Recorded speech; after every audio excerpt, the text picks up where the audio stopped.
Thanks for joining me for the devotions today. We're going to talk about the sweetest commandment this week, the command to love. This is the week that the world falls in love. At least that's what we're supposed to think, right?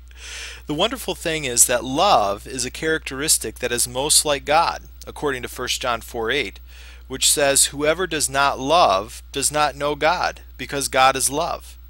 So as we seek ways to demonstrate love, we can also rejoice in God's love. The focus verse for today is Matthew 22:37 to 39. In it we read Jesus' words as he says, "Love the Lord your God with all your heart, with all your soul, and with all your mind. This is the first and the greatest commandment. And the second is like it. Love your neighbor as yourself." Jesus wanted us to understand an important point about love.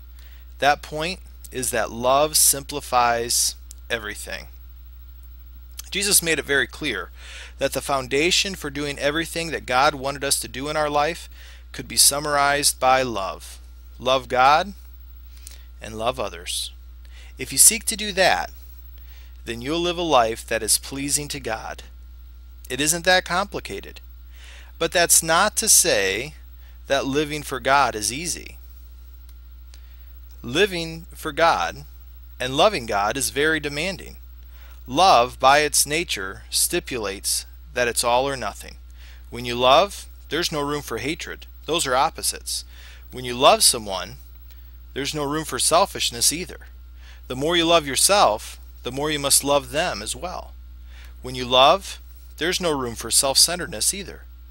You can't love God and others if you're focusing only on yourself. Love demands all of your attention, or it isn't love at all. And that's where love gets very difficult. How well are we doing in loving God and loving others? It's simple, but not easy. It's worth exploring, wouldn't you agree? Let's take a deeper look at the sweetest commandment this week. Come back as we explore what is love, and then how do we love God, how do we love others, and how do we love ourselves? I'll see you then.